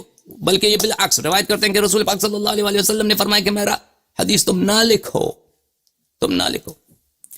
تو کیا طریقہ کار تھا رسول پاک صلی اللہ علیہ وسلم کے پاس کہ ان کی ہدایت، ان کی سنت ہم تک پہنچیں؟ ہم آج 15ویں صدی میں، ہمارے پاس 1000 سال کے بعد، 2000 سال کے بعد لوگ آئیں، 5000، ان تک ان کا ہدایت ان تک پہنچے، یہی کہ لوگوں کے حافظے میں رہیں، جو زید بن ثابت کو یاد رہا، یہی بس حافظ۔ وہ زید بن ارقم خود کہتا ہے کہ میں بوڑھا ہو چکا ہوں، میرے یادداشت صحیح نہیں صحیح ہے کہ نہیں؟ زید صحابہ میں سے بہت سارے ہیں کہتے ہیں کہ ہم بوڑھے ہو گئے، ہماری یادداشت صحیح۔ ایسے لوگوں پہ اتکا کرنا سنت ہم تک پہنچانے کے لیے کہ پہلی بات تو یہ کہ بہت سارے صحابہ کے متعلق تو انہوں نے خود فرمایا کہ تم یہود کے نقش قدم پہ چلو گے، تم جہنمی ہو جاؤ گے، حوض کوثر پہ آؤ گے تو ملائکہ تمہیں دور کریں گے، جہنم میں ڈالیں گے، یہ کہتے ہیں کہ عادت آتی ہیں، وہ حدیث آ جائیں گے آپ کے سامنے۔ تو کچھ جو صالح صحابہ بچ گئے، کیا ان کی صرف ان کے حافظے پر اتکا کرنا، ان کی میموری پر، اور ان کے بعد جو نسل آئے گی ان کی میموری پر؟ سنت کی تدوین کب شروع ہو گئی دوستو؟ ملاحظہ فرمائیے، یہ کتاب ہے صحیح مسلم، بلکہ سقیم مسلم، چھاپ دارالفکر، یہاں پر صفحہ نمبر 1468 پہ، حدیث نمبر 3004 میں روایت کرتے ہیں ابو سعید خدری سے کہ رسول پاک صلی اللہ علیہ وسلم نے فرمایا، لا تکتبوا عنی، میری کوئی حدیث تم نہ لکھا کرو، ومن كتب عنی غیر القرآن فلیمحہ، ہاں، اگر میں قرآن کے علاوہ کسی اور چیز کو آپ نے لکھا ہے میری زبان سے تو اس کو تم محو کر دو، محو کر دو. تو رسول پاک صلی اللہ علیہ وسلم کا حکم کہ تم میری کوئی حدیث نہ لکھو. تو حدیث کی لکھائی اگر حکم ہے یہ ہے کہ نہ لکھو، اور پھر ان کا کیا طریقہ کار ہے. دیکھیں عزیزو، اللہ کی اب تک جو ہم جماعت مخالفین کے احادیث ہم تک پہنچی ہیں جس طریقہ کار سے کہ وہ سینوں سے پہلے بات ہے صدور رجال میں سے صدور رجال کو منتقل ہوئے اور بعد میں لکھا گیا، بعد میں لکھا گیا. کیا یہی طریقہ کار تھا؟ کیا یہی طریقہ کار رسول پاک صلی اللہ علیہ وسلم کا حکم یہی تھا کہ یہی طریقہ کار ہونی چاہیے؟ اور آج ہم ہیں اور احادیث ہیں، جماعت مخالفین کو کہہ رہا ہوں کہ احادیث ان میں سے صحیح کون سا ہے، غیر صحیح کون سا ہے. اور صحیح حدیث کیونکہ عزیزو میں آپ کو ایک بہت اہم نقطہ بتا رہا ہوں، صحیح حدیث کا مطلب یہ نہیں ہے کہ قطعی الصدور. جماعت عمریہ کے نزدیک صحیح حدیث کا مطلب یہ نہیں کہ قطعی الصدور کہ یعنی واقعاً رسول پاک صلی اللہ علیہ وسلم نے یہ جملے فرمائے. صحیح حدیث کا مطلب یہ ہے کہ اس کے رجال ثقات ہیں، اس کے رجال سب ثقہ ہیں اور اس سلسلے میں کوئی انقطاع نہیں ہے. سب رجال اس کے ثقہ ہیں، مثلا 5 6 7 واسطے ہیں اور اس میں کوئی انقطاع نہیں ہے. بس صرف اب یہ کہ واقعا رسول پاک صلی اللہ علیہ وسلم نے یہ جملہ بولا یا نہیں بولا، یہ صحیح حدیث کا مطلب یہ نہیں ہے. سمجھ میں آ رہی نا؟ اگر ہم قطعی حدیث ان کے دیکھیں کہ واقعا قطعی وہ بہت کم ہے ان کے نزدیک. سمجھ میں آ رہی؟ اور صحیح حدیث کون سے ہے، صحیح حدیث کون سے نہیں، کتنا نزاع، کتنا مشکل کام. تصحیح احادیث یہ خود ان کے علماء کہتے ہیں کہ یہ ہر ایک بات کی بات نہیں ہے. بہت سارے ان کے طالب علم مولید 5 سال 10 سال پڑھتے ہیں، اس کے باوجود کہتے ہیں کہ ہم میں یہ اہلیت نہیں ہے. تصحیح احادیث بہت جہابزہ کا کام ہے. بہت سارے بہت محقق، بہت بڑا محقق ہو کہ اس نے اپنی عمر لگائی ہو حدیث میں، پھر جا کے وہ تصحیح کر سکتا ہے کون سی حدیث ضعیف ہے کون سی حدیث صحیح ہے. تو عزیزو اتنا دین جو سہل تھا، سمحا تھا. واقعا رسول پاک صلی اللہ علیہ وسلم کے پاس یہی طریقہ کار تھا کہ میرا حدیث جو ہے بہت کمپلیکیٹڈ ہو کے آنے والی نسلوں کو پہنچے کہ وہ ہمیشہ نظام میں رہے، کسی کو سمجھ ہی نہ آئے کہ حدیث صحیح کون سی ہے. سمجھ میں آ رہی نا؟ اور پھر وہ بھی جو صحیح حدیث ہو وہ بھی پتہ نہ ہو، اطمینان نہ ہو کہ واقعا قطعی الصدور ہے یا نہیں. عزیزو حدیث صحیح یا کہتے ہیں حدیث صحیح حجت ہے. ہو سکتا ہے حدیث صحیح وہ واقعا صادر نہیں ہو رسول پاک صلی اللہ علیہ وسلم سے، لیکن یہ حجت ہے ہمارے نزدیک. کہتے ہیں خبر واحد کے دلائل ہیں، علم اصول میں خبر واحد حجت ہے. لیکن یہ واقعا رسول پاک صلی اللہ علیہ وسلم نے بولے ہیں، یہ جملے نہیں بولے ہیں، یہ صحت کا مطلب یہ نہیں ہے. سمجھ میں آ رہی ہے بات آپ کو؟ تو واقعا یہی طریقہ کار تھا رسول پاک صلی اللہ علیہ وآلہ وسلم کا. کبھی انشاءاللہ تبارک و تعالی اللہ نے کبھی مہلت دی تو میں ایسی باتیں ہیں عزیزو جو میری تحقیق میں ہیں، جو کسی کے پاس میں نے نہیں دیکھا ہے. یہ باتیں کبھی میں جماعت عمریہ کے احادیث کے متعلق بات کروں کہ ان کے پاس حدیث ہے ہی نہیں. میرے عزیزو حقیقت تو یہ ہے کہ ان کے پاس یہ علم حدیث پہ ناز کرتے ہیں. کہتے ہیں شیعوں کا منہج تصحیح حدیث کیا ہے. عزیزو شیعوں کا جو نقل حدیث ہے نہایت ہی علمی، نہایت قابل اطمینان، اور جماعت عمریہ کے پاس کوئی حدیث نہیں ہے، کوئی حدیث نہیں ہے. انشاءاللہ ان کے سب اصول حدیث جو ہیں وہ باطل ہیں. اب سب شاید میں نے مبالغہ کیا، اغلب اصول حدیث جو ہیں ان کے باطل ہیں. اب یہ جملے جو میں نے کہے یہ آپ کے پاس کیا کہتے ہیں ادھار رہیں، آپ کا قرضہ، آپ کا طلب. کبھی انشاءاللہ موقع ملے تو حدیث پہ بہت بات کریں گے. یہ کتاب ہے فتح الباری، احمد ابن علی ابن حجر عسقلانی کی کتاب، جزء اول چھاپے المکتبۃ السلفیہ. یہاں پہ صفحہ نمبر 194 میں ملاحظہ فرمائیے کہ یہاں پر یہ بخاری کی روایت ہے کہ بخاری نے روایت کیا ہے کہ کیا کتب عمر بن عبد العزیز، حدیث نمبر 34. عمر بن عبد العزیز نے ابی بکر بن حزم کو روایت کیا، اس کو کتابت کیا، خط بھیجا. انظر ما كان من حدیث رسول اللہ صلی اللہ علیہ وآلہ وسلم فاکتبه فإنی خفت دروس العلم وذهاب العلماء. عمر ابن عبد العزیز ابن عبد الملک ابن مروان ابن الحکم، یہ بنی امیہ شجرہ ملعونہ کا ایک خلیفہ ہے. سن 99 میں اس کی حکومت ہوئی ہے عمر ابن عبد العزیز کی، اور سن 101 میں یہ وہیں گیا ہے جہاں عمر گیا. اچھا اس نے یعنی یہ سن 99 میں اس کی حکومت ہے. اب اس خط کو اس نے سن 100 میں لکھا ہے، سن 99 میں لکھا، جو بھی ہے. اس نے خط لکھا کہ دیکھو جو حدیث آپ کو انظر، وہاں پہ دیکھو ڈھونڈ لو، جو حدیث رسول صلی اللہ علیہ وسلم آپ کے پاس ہے ملتا ہے، اس کو لکھا کرو کہ مجھے ڈر ہے دروس العلم و ذهاب العلماء، کہ علم دروس کہتے ہیں کہ فرسودہ ہو جانا، بالکل کیا بولتے ہیں اس کو، یعنی ہلاک ہو جانا، تباہ ہو جانا. علم سے مراد حدیث ہے کہ احادیث تباہ ہو جائیں گے، ضائع ہو جائیں گے، ہلاک ہو جائیں گے. احادیث یعنی کسی کو وہ جب محفوظ نہ ہو کتاب کی صورت میں تو لازمی بات ہے یاد نہیں رہتا لوگوں سے. وذهاب العلماء، اور جو علم جانتے ہیں حدیث جن کو یاد ہے وہ بھی مر جائیں گے. یہ بخاری کی حدیث ہے. اس حدیث کے شرح میں ابن حجر لکھتے ہیں یستفاد منه ابتداء تدوین الحدیث النبوی صلی اللہ علیہ وآلہ وسلم. اس حدیث سے اس کتابت جو ہے کتاب خط ہے عمر بن عبد العزیز سے، اس سے استفادہ کرتے ہیں. اس سے پتہ چلتا ہے کہ یہ ابتداء ہے کب، کس بات کا، کتابت حدیث نبوی کا، تدوین حدیث نبوی صلی اللہ علیہ وآلہ وسلم کے ابتداء ہے. یہ کون سا سنہ ہے اس کی؟ اس نے اگر اپنے شروع حکومت میں بھی لکھا ہو نا، سنہ 99 میں سنہ 102 تک اس کی حکومت تھی، 102 تک. اچھا، وَكَانُوا قَبْلَ ذَلِكَ يَعْتَمِدُونَ عَلَى الْحِفْظِ. اس سے پہلے مسلمانوں کا، راویوں کا کیا تھا؟ اعتماد تھا حفظ پر، اپنے حافظے پر. حفظ انسان کا معصوم ہوتا ہے میرے عزیزو. حفظ انسان کا، یعنی خطبہ دیا رسول پاک صلی اللہ علیہ وآلہ وسلم نے آدھا گھنٹے کا خطبہ ہوتا ہے 10 صفحے 5 صفحے، تو وہ کس کو یاد رہتا ہے میرے عزیزو؟ واقعا جماعت عمریہ کے پاس ایک خطبہ بھی نہیں ہے رسول پاک صلی اللہ علیہ وآلہ وسلم کا، ایک خطبہ بھی نہیں ہے، ایک خطبہ بھی نہیں ہے ان کے پاس. ٹھیک ہے نا. کہتے ہیں اس سے پہلے حفظ پہ اعتماد کرتے تھے.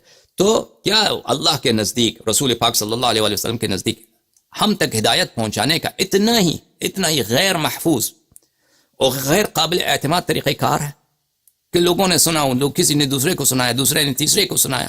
انسان کی میموری جو ہے وہ ضائع ہو جاتا ہے. اور اس کے علاوہ لوگوں کے میں کیا ہے، اب انسان ایماندار ہونا تو اس کے حافظے میں آپ شک کر سکتے ہیں، باقی اس پہ جھوٹ کہتے ہیں چلے جھوٹ نہیں ہے. لیکن اس کے علاوہ بہت سارے لوگ ہیں جو جھوٹ بولتے ہیں، سیاسی مقاصد ہوتے ہیں، تعصبات ہوتے ہیں، اور جہل ہوتا ہے لوگوں کا، قبائلی دشمنیاں ہوتی ہیں. لوگ مختلف وجوہات کے بنا پر دین میں بدعت داخل کرنا چاہتے ہیں، جھوٹ بولتے ہیں. تو کیا اتنے غیر علمی طریقے سے، غیر مطمئن طریقے، یہی طریقہ کار تھا رسول پاک صلی اللہ علیہ وسلم کا ہم تک ہدایت پہنچانے کا. فلما خاف عمر بن عبد العزیز وكان على رأس المئة الأولى، سنہ 100 کے ابتدا میں اس نے حکم دیا کہ حدیث ضبط کرو، حدیث کو لکھایا کرو. لیکن یہ کہ وہ ابتدا تھی حدیث لکھنے کی، لیکن واقعاً احادیث لکھی گئیں. اس نے ایک حکم دیا، کتنے اس ابو بکر بن حزم نے کتنے احادیث لکھی وہ تو ہمیں نہیں معلوم. یہ ابتدا ہوئی ہے، لیکن واقعاً بعد میں احادیث لکھنے کا کام بعد میں شروع ہوا ہے. یہ جو ہے ایک ابتدائی بات ہے. تو ٹھیک ہے نا. تو عزیزو، رسول پاک صلی اللہ علیہ وسلم دنیا سے جا رہے ہیں، ان کو پتہ ہے کہ میں دنیا سے جا رہا ہوں. اللہ نے بھی خبر دی، انہوں نے خود خبر دی ہے. قرآن غیر مدون، حدیث غیر مدون، نہ قرآن جمع نہ حدیث جمع. اچھا، آپ کہتے ہیں کہ صحابہ بڑے عالم تھے، صحابہ بڑے فقیہ ہیں، صحابہ بڑے عالم ہیں. جب ان کی اچھی تربیت ہوئی ہے، جب صحابہ کی اچھی طرح سے تربیت ہوئی ہے، تو چلیں کم از کم اگر کتاب نہیں ہے، لکھا نہیں گیا، ان کے علم پہ اعتماد. ٹھیک ہے نا. ان کے اتنے شاگرد ہیں رسول پاک صلی اللہ علیہ وسلم کو، ان کو اسلام کے احکام ایسے سکھائے ہیں ان کو کہ ان کو بس ان کے ہوتے ہوئے اگر کتابی صورت میں نہ بھی ہو تو اتنا کوئی ضرر نہیں ہے. اگر کتاب ہوتا تو اچھی بات تھی. چلیں، اگر رسول پاک صلی اللہ علیہ وسلم کے زمانے میں حدیث کے مثلا 20 جلد کتابیں لکھے جاتے، اس وقت اتنی امکانیات نہیں تھی اس بات کی، ممکن نہیں تھا، کیونکہ لوگ ہی ان پڑھ ہیں، لکھتے بھی تھے، لکھنے والا کوئی نہیں تھا 20 جلد کتابیں. سمجھ میں آ رہی نا بات آپ کو. لیکن فرض کرتے ہیں اگر لکھا جاتا، وہ محفوظ رہتا، وہ کتابیں ہم تک پہنچا، آپ کہیں گے وہ اچھی بات ہے، لیکن وہ ممکن نہیں تھا. اس لیے رسول پاک صلی اللہ علیہ وسلم نے صحابہ کی، ان کی نسل کی ایسی تربیت کی کہ ان کو اچھی طرح سے علم حاصل ہو. تو عزیزو، صحابہ کی اکثریت وہ آخر میں مسلمان ہو گئے. ایسی بات نہیں ہے کہ صحابہ کی تربیت بڑی، ان کے علم بہت ہے. وہ آخر میں مسلمان ہو گئے فتح مکہ کے بعد، اکثریت صحابہ کے. حقیقت یہ ہے. اور جو صحابہ فتح مکہ سے پہلے مسلمان ہوئے ان کو چھوڑیے، جو صحابہ ہجرت سے پہلے مسلمان ہوئے ان کی کیا حالت ہے؟ ان کی کیا حالت ہے علم میں، مسائل دین میں؟ میرے عزیزو، ان کے مثال میں ایک لیتا ہوں، عمر ہیں، ایک مثال ہے ابو بکر. ان ابو بکر کے علم کی کیا حالت ہے، عمر کے علم کی کیا حالت ہے؟ ان کے پاس کچھ ہے عمر سے یا ابو بکر سے کہ اس کے علم دکھائے. میں عمر کا عمر کے ایک دو روایات ان کے کتب میں دکھاتا ہوں کہ یہ ان کے نزدیک جو سب سے عالم ہے، جو سب سے فقیہ ہے، جو سب سے اس کے تربیت یا جو ہے نا رسول پاک صلی اللہ علیہ وسلم نے صحیح طور پہ کیا، اس کو ابتدائی باتیں نہ دین کی معلوم ہے، نہ قرآن کی معلوم ہے، نہ احکام رسول صلی اللہ علیہ وسلم کی معلوم. ملاحظہ فرمائیے یہ کتاب ہے مسلم، ترجمہ وحید الزمان، علامہ وحید الزمان، یہ جلد نمبر 1، یہ ہے صفحہ نمبر 448 میں.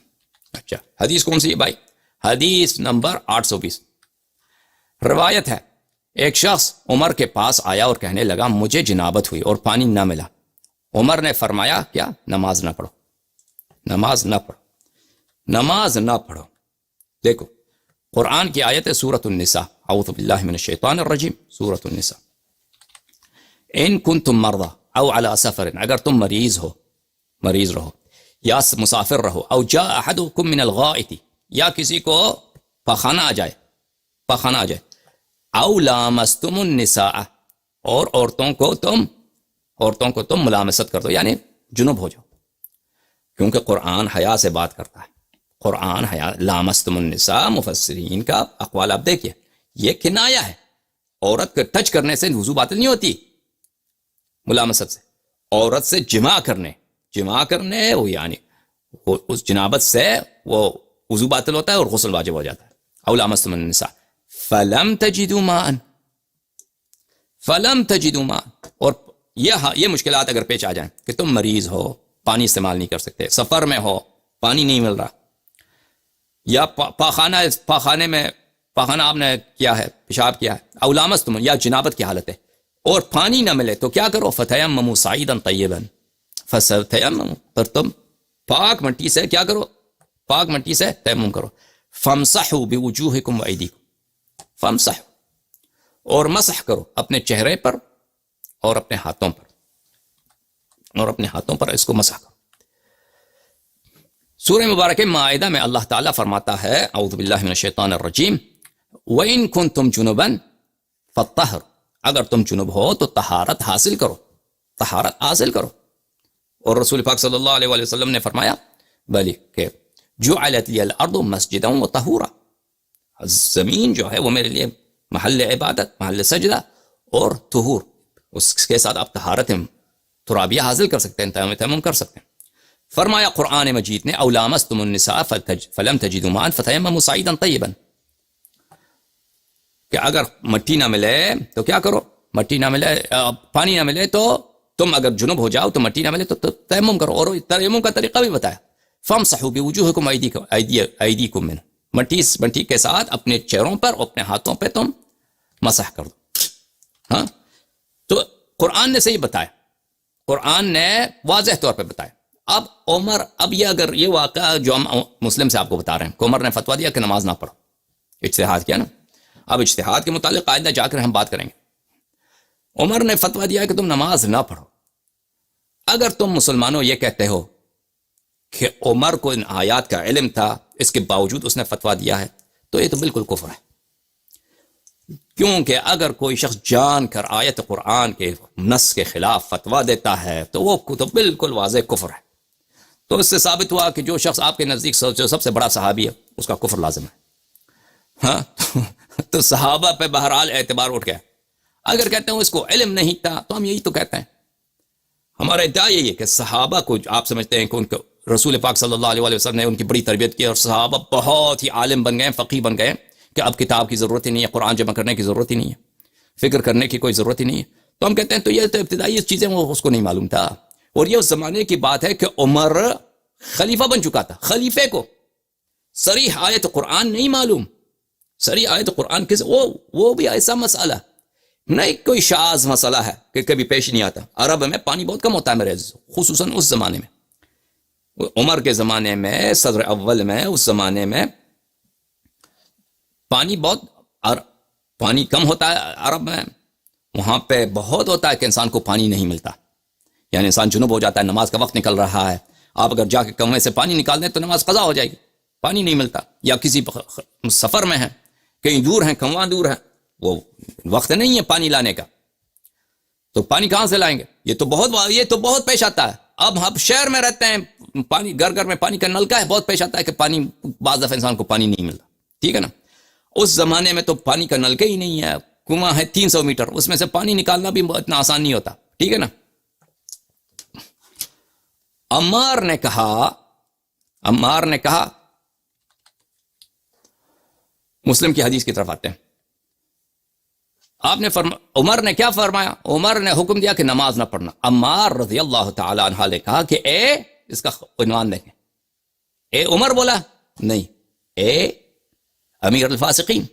ہم امیر المؤمنین علیہ السلام صرف، اور کس کو بولتے ہیں؟ صرف رسول پاک صلی اللہ علیہ وآلہ وسلم کے پیارے بھائی کو، ان کے برادر عزیز کو، برادر بروح برابر کو، ان کو کہتے ہیں امیر المؤمنین علیہ السلام، یہ مخصوص ان کے لیے. دوسرا جو بھی اس لقب کو ڈالے وہ امیر الفاسقین ہوتا ہے. اچھا، اس سے کہا کہ اے امیر الفاسقین، تم کو یاد نہیں؟ تو پتہ چلا یہ خلیفہ بن چکا تھا اس زمانے میں. عمر کو اس کی خلافت سے پہلے اس لقب سے تو کوئی نہیں پکارتا تھا نا، خلافت کے بعد اس کو لقب سے پکارے، تو پتہ چلا یہ خلیفہ بنا ہے. دیکھیں جاہل آدمی کو یہ تیمم کا نہیں معلوم.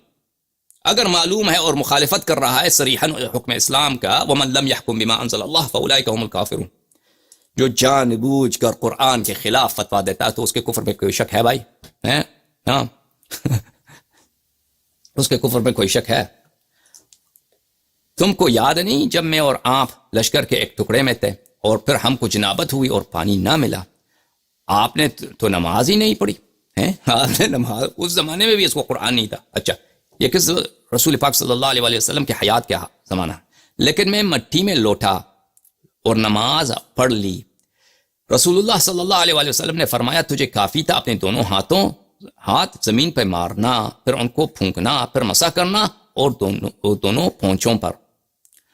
عمر نے کہا خدا سے ڈر اے عمار، یعنی سوچ سمجھ، خدا سے ڈر، اس کا ترجمہ یہ ہے کہ سوچ سمجھ کر حدیث بیان کر. دیکھو عزیزو، عمار کیا فرماتے ہیں؟ عمار کو تعجب ہوا کہ عمر ایسا فتویٰ کیوں دے رہا ہے، ایسا صریح قرآن کے خلاف. پھر بولا اے عمر تجھے تو یاد ہے ہم دونوں جنب ہو گئے تھے، سفر میں جنابت ہوئی تھی، تو مجھے اسی زمانے میں قرآن کی آیت اس کو یاد ہے کہ بھئی تیمم کرنا ہے، لیکن تیمم کا طریقہ نہیں معلوم، تو اس نے زمین میں لوٹ ماری ہے. تو بعد میں رسول پاک صلی اللہ علیہ وسلم کے پاس آئے تو انہوں نے کہا کافی تھا کس طریقے سے تم تیمم کرو کہ مٹی پہ ہاتھ لگاؤ، پھر پھونک مارو، پھر چہرے، پھر ہاتھوں پہ لگاؤ، یہ تیمم کافی ہے، اس جنابت دور، نماز پڑھو. تمہیں یاد نہیں؟ تو پتہ کیا چلا عزیزو؟ پتہ یہ چلا کہ عمر کو آتا ہے، کیونکہ ایسا واقعہ پیش آ جائے تو انسان بھولنا ممکن ہے لیکن محتمل نہیں ہے. عمر کو واقعہ یاد ہے لیکن اس کو پرواہ نہیں ہے. حقیقت تو یہ ہے کہ یہ جان بوجھ کر رسول اللہ صلی اللہ علیہ وسلم کی مخالفت کر رہا ہے. اس کو جو بھی ضد ہے اس کے دل میں رسول پاک، وَإِلَّا کیا وجہ ہے؟ کیسے انسان بھول سکتا ہے؟ دیکھیں ایک دفعہ مجھے میرے والد یا میرے کوئی ٹیچر ایک دفعہ تیمم سکھا دے تو میں وہ بھول سکتا ہوں؟ آپ بھول جائیں گے. میں ایک دفعہ آپ کو تیمم سکھاتا ہوں، تیمم میں ایک ہاتھ سر زمین پہ مارو، چہرے پہ بھلو، یہ کرو، ختم بات. پھر آپ یہ بھول جاتے ہیں، چاہے کہ وہ آپ سفر میں رہیں اور نماز نہ پڑھیں، پھر واپس آ جائیں، رسول پاک صلی اللہ علیہ وسلم آپ کو تیمم سکھائے، تیمم کا پھر انسان بھول سکتا ہے اس بات کو. اس کا بھولنا تو مشکل ہے، اس کا بھولنا میں نہیں کہتا غیر ممکن ہے، کہتا ہوں کہ یہ مشکل ہے، غیر محتمل ہے. تو عمر کو تیمم کا پتہ تھا، لیکن بدبختی کی یہ حالت ہے. دیکھیں یہ جان بوجھ کر قرآن کی آیت کی مخالفت اور رسول پاک صلی اللہ علیہ وسلم. ہمارا تو یہی ہے، کیونکہ ہمارے پاس واضح احادیث ہیں میرے عزیز اہل بیت طاہرین علیہ السلام سے کہ ابو بکر اور عمر نے بہت سارے احکام عمدن دشمنی رسول صلی اللہ علیہ وسلم میں چینج کیے. انہوں نے بہت سارے احکام، اذان چینج کیا ہے، نماز چینج کیا ہے، وضو کا طریقہ چینج کیا ہے، نہ کہ ان کو پتہ نہیں تھا. کو پتہ تھا یہ دشمنی رسول صلی اللہ علیہ وسلم میں، دشمنی اسلام میں، کہ وہ اعتقاد ہی نہیں تھا. انہوں نے چینج کیا ان باتوں کو. لیکن اگر ہم اس کو بات کو چھوڑ دیں، کہتے ہیں بھائی بھول گیا، تو اگر بھول کی بات لے کے آئیں، فراموشی کی بات لے کے آئیں نا، تو یہ تو ثابت ہو جاتا ہے کہ اس کے پاس علم نہیں تھا، ایک ابتدائی چیزوں کا علم نہیں تھا اس کے پاس. خلافت تو اس کی چلی گئی نا. جو شخص اتنا جاہل ہے کہ تیمم کا نہیں معلوم، رسول پاک صلی اللہ علیہ وسلم کے سمجھانے کے بعد، پڑھانے کے بعد، دکھانے کے بعد کہ تیمم اس طرح کرنا، اس کے بعد اس کو نہیں سمجھ نہیں آئی، تو وہ خلیفہ کیسے بن سکتا ہے؟ اور مسلمین میں کون موجود ہے؟ انا مدینۃ العلم، انا دار الحکمہ، اللہ اللہ، وعلی بابها انت منی بمنزلۃ ہارون من موسیٰ، انی تارک فیکم من اخذتم به لن تذلوا بعدی ابدا، کتاب اللہ وعترتی.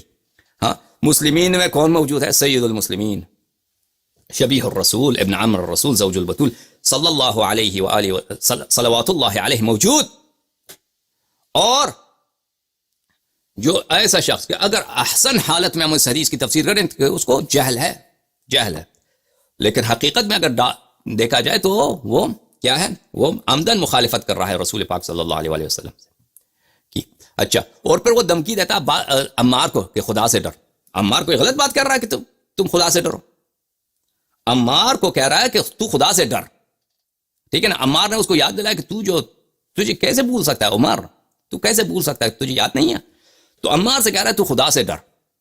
یعنی عمار جو ہے حدیث غلط بنا رہا تھا. اگر عمار، خلافت عمار یاسر جو مہاجرین اولین میں سے ہے، جو سابقین فی الدین میں سے ہے، اگر وہ اس کی سوچ میں، اس کی سمجھ میں، اس کی روایت میں شک ہو سکتا ہے، تو پھر یہ طریقہ کار کہ ہم صحابہ کے ذاکرے پر، صحابہ کے یادداشت پر، ان کے میموری پہ اتکا کریں، اس کے بعد ان کی اگلی والی نسل تابعین اور یہ کیسے ہو سکتا ہے؟ اگر صحابہ کی یادداشت دیکھیں، عمر نے کیا کہا؟ عمر نے کہا کہ تو خدا سے ڈر، خدا سے ڈر. علامہ وحید الزمان صاحب نے عمر کے اس دھمکی کا، کیونکہ عمر کی بے عزتی ہے نا، تیمم تجھے پتہ نہیں ہے. تو اصل تو بات یہ ہے اس کا جو حمل صحیح ہے اس پہ حمل نہیں کرتا وحید الزمان. کس مسئلے پہ حمل کرتا ہے؟ حمل اس بات پہ کرتا ہے کہ تو سوچ سمجھ کر بیان کر. یعنی عمار، صحابہ جو ہیں غلطی کر سکتے ہیں حدیث میں، ان کی یادداشت میں غلطی ہو سکتا ہے. اگر مقصد یہی ہے تو پھر تمہارے سارے حدیث سے ہاتھ اٹھانا پڑے گا نا. تم تو کبھی صحابہ کی جرح نہیں کرتے. اگر صحابہ کی یادداشت پر، ان کے نقل حدیث پر سوال اٹھایا جا سکتا ہے، نقد کیا جا سکتا ہے، تو پھر رسول پاک صلی اللہ علیہ وسلم کیسے راضی ہو گئے کہ حدیث غیر مدون اور ایسے جماعت کے یادداشت پر، ان کے حافظے پر اتکا کریں جو غیر قابل اعتماد ہے.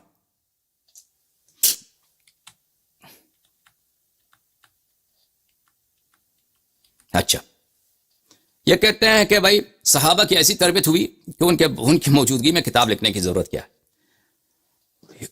ملاحظہ فرمائیے، یہ کتاب ہے کون سی؟ مسند احمد بن حنبل، طبع دار الحدیث بالقاہرہ، جزء الثانی.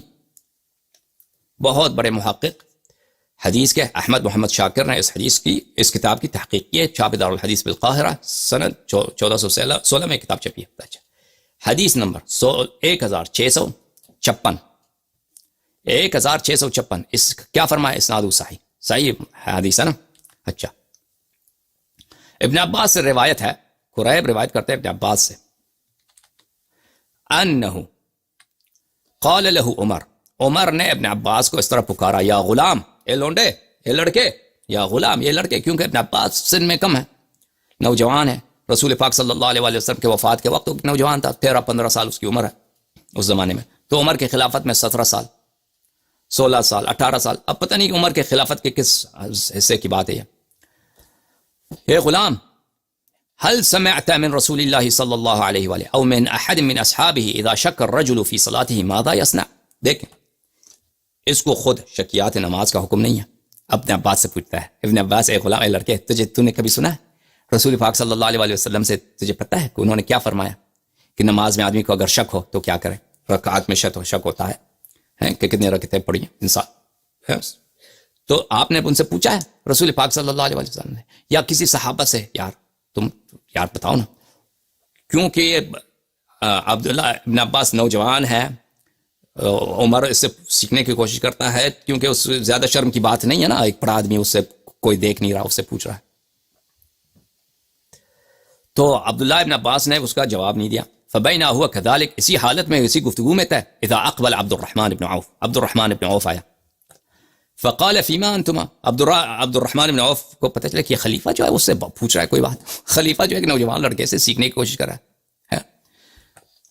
فقال، کیا بات ہو رہی ہے؟ عمر نے کہا، سألت هذا الغلام هل سمعت من رسول الله صلی اللہ علیہ وآلہ او احد من اصحابه اذا شک الرجل في صلاته ماذا يصنع؟ اے عبداللہ ابن عباس، کیا تو نے عبد الرحمن ابن عوف کو عمر نے جواب دیا کہ میں نوجوان سے سوال کر رہا تھا کہ کیا اس نے رسول پاک صلی اللہ علیہ وسلم یا کسی صحابی سے اس نے سنا ہے کہ اگر انسان کو نماز میں شک ہو تو وہ کیا کرے، شرع کار کے. اور عزیزو، یہ شک نماز جو ہے، نماز میں شک کرنا، یہ کوئی غیر مبتلا بہ نہیں ہے کہ انسان کو کبھی پیش، یہ تو عام پیش آتا ہے انسان کو، شک ہوتا ہے کہ بھئی 3 رکعت پڑھی 4 پڑھی، 4 ختم کیا، یہ غلطی سے آپ 5ویں رکعت میں چلے گئے ہیں، انسان کو شک ہوتا ہے، دوسری رکعت ہے تیسری رکعت ہے، یہ تو ہمیشہ ہوتا ہے انسان کو یہ تو کوئی مگر یہ کہ کہہ دیں کہ آپ عمر معصوم ہیں، اگر معصوم ہے تو عبداللہ ابن عباس سے کیوں پوچھ رہا ہے؟ اگر اس کو معلوم ہے تو عبداللہ ابن عباس سے کیوں پوچھ رہا ہے؟ معلوم نہیں ہے نا، تبھی تو پوچھ رہا ہے، سیکھنے کی کوشش کر رہا ہے، علم حاصل کرو خلیفہ علم حاصل کر رہا ہے۔ تو عبد الرحمن ابن عوف نے کہا سمعت رسول اللہ صلی اللہ علیہ وسلم، عبد الرحمن ابن عوف نے کہا کہ میں نے رسول پاک صلی اللہ علیہ وسلم سے سنا کس طرح کرو، شک پیش آ جائے 2-3 درمیان کے شک آ جائے تو کیا کرو؟ تو عزیزو جس شخص کو اتنی ابتدائی باتیں، نہ تیمم کا پتہ ہے نہ نماز کا پتہ ہے، نہ تیمم کا پتہ ہے نہ نماز کا پتہ ہے، اور یہ ان کے نزدیک سب سے افضل عالم صحابی ہے، تو یہ ادعا کرنا کہ وہ علم الرسول صلی اللہ علیہ وآلہ وسلم، جس میں کوئی علم الرسول صلی اللہ علیہ وآلہ وسلم عین یقین ہے، اس میں شک نہیں ہے، اس میں ظن نہیں ہے، اس میں اجتہاد نہیں، علم رسول اللہ صلی اللہ علیہ وآلہ وسلم وما ينطق عن الهوى ان هو الا وحی یوحى، اللہ کی جانب سے خالص نور ہدایت بشر کے لیے تا روز قیامت آیا ہے۔ تو رسول پاک صلی اللہ علیہ وآلہ وسلم اس علم کو، وہ تو دنیا سے جا رہے ہیں، خود اللہ بھی پتہ ہے کہ جا رہے ہیں، تو عقائد میں مسلمانوں میں اختلاف ہوگا، تفسیر قرآن میں مسلمانوں میں اختلاف ہوگا، الفاظ قرآن میں مسلمانوں میں اختلاف ہوگا، نماز پڑھنے کے طریقے میں اختلاف ہوگا، الا ماشاء اللہ اب مسائل پتہ نہیں۔ تو یہ علم جس میں کوئی اختلاف نہیں ہے، یہ علم جس میں کوئی گمراہی نہیں ہے، یہ علم جس میں کوئی شک نہیں ہے، سب نور یقین ہے، ٹھیک ہے نا؟ رسول پاک صلی اللہ علیہ وسلم نے کیا سوچا کہ یہ امانت الہی، یہ ہدایت ہم تک کیسے پہنچائے، آنے والی نسلوں تک، دنیا سے چلے گئے، کوئی بھی نہیں، دنیا سے چلے گئے، نہ کسی کو خلیفہ معین کیا، نہ کسی کو معلم بنایا، نہ قرآن تدوین، نہ حدیث مدون، صحابہ کو بھی ادعا کرتے ہیں صحابہ کی تربیت ہے، صحابہ میں سے جو آپ کے نزدیک سب سے افضل ہے عمر، اس کے علم کا یہ حالت ہے، اس کی علم کا یہ حال خدا جانتا ہے، اگر ہم عمر کی جہل میں 40 تقریر کرنا چاہیں تو 40 تقریر کر سکتے ہیں، کہ اس کے جہل کے واقع وہ خود اقرار کرتا تھا کہ بلے کل الناس افقہ منی حتی العجوزات، کہ سب لوگ مجھ سے عالم ہیں، افقہ ہیں، حتیٰ کہ عورتیں اپنے پردوں میں تو یہ بھی ادعا غلط ہے، اور یہ ادعا کرنا کہ صحابہ کا حافظہ اتنا اچھا تھا کہ ان کے حافظے پہ اتکا کرنا، یہ بھی غلط ہے۔ خود صحابہ الا ماشاء اللہ ایک دوسروں کو انہوں نے تختیہ کیا ہے، تکذیب کیا ہے، الا ماشاء اللہ۔ اب کبھی بات آئے گا نا کہ صحابہ کو نقل حدیث میں ان کو تختیہ کیا ہے، خطا کار قرار دیا ہے اور غلط قرار دیا، صحابہ نے خود اعتراف کیا کہ ہماری جو یادداشت کمزور ہے، اس کے واقعات بہت سارے